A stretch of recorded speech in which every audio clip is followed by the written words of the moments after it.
Hello everybody! Vamos hoje responder aquela pergunta que era sobre por que as pessoas estudam por tanto tempo numa escola de inglês e não falam.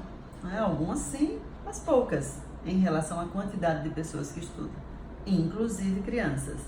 Então, há crianças, muitas, inúmeras, que começam cedo, vão até a juventude, até a adolescência, terminam o curso, às vezes até tiram notas boas, mas não falam, não se comunicam de verdade. Por que isso acontece? Bem, a primeira coisa que eu preciso observar é: a língua é complexa. Não tem nada de simples em aprender uma língua. Aprender de fato, para essa comunicação efetiva. É como, imagine que o que eu consigo comparar mais é com você aprender um instrumento musical ou você jogar algum esporte, aprender, treinar um esporte. Não é simples. Você não se torna um músico maravilhoso em pouco tempo. Você não se torna um jogador fantástico em pouco tempo. Exige prática e muita prática. Do mesmo jeito é a língua. Se você quiser dizer algumas palavrinhas, você vai conseguir em pouco tempo. Se você quiser fazer uma compra numa loja, pedir alguma coisa num restaurante, simples, rápido, porque você vai decorar algumas frases. É como eu, que decorei algumas posições de violão, toco 3 músicas e é isso.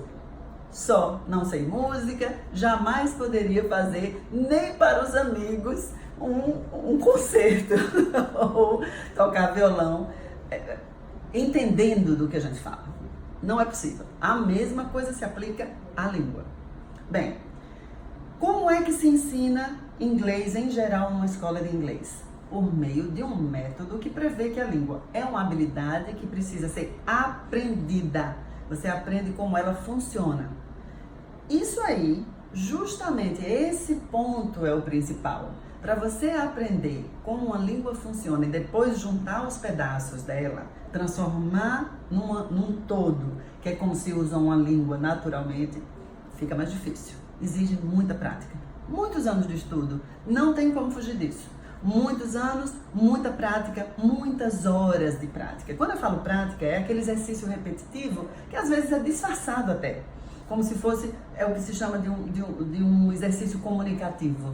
Mas no fundo, a espinha dorsal disso aí é uma hierarquia gramatical. São coisas da gramática inglesa que você aprende, são scripts às vezes, para você reproduzir isso. E aí, a língua nunca vai pertencer a você. Você nunca vai ser o dono dela. A outra linha disso, só uma ressalva.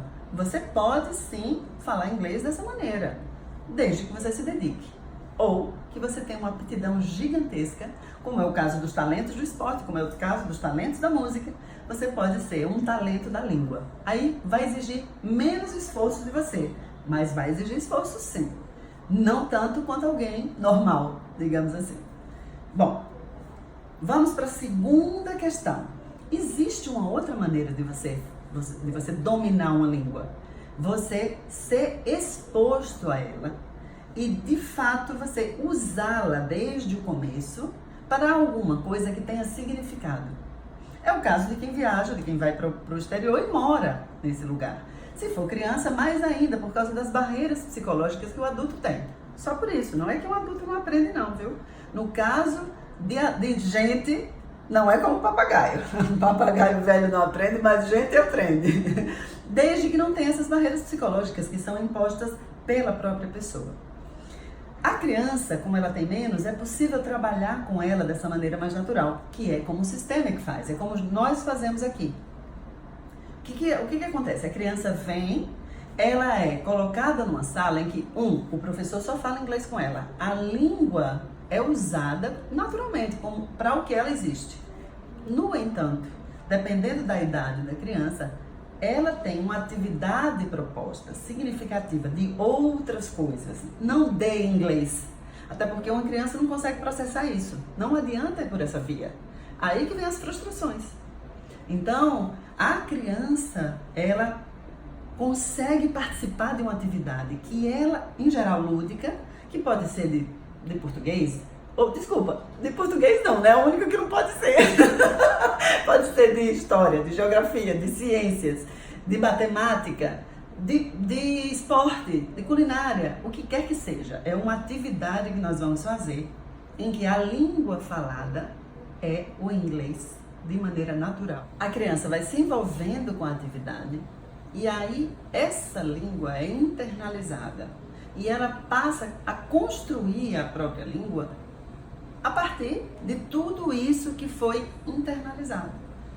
É muito diferente o processo. Então, esse processo de aquisição e de construção da própria língua, que é totalmente natural, dá à criança e posteriormente, com a continuidade da exposição, ao jovem, ao adolescente, um repertório gigantesco, que é basicamente do que uma língua é falada, ou digamos que seja o enchimento do esqueleto.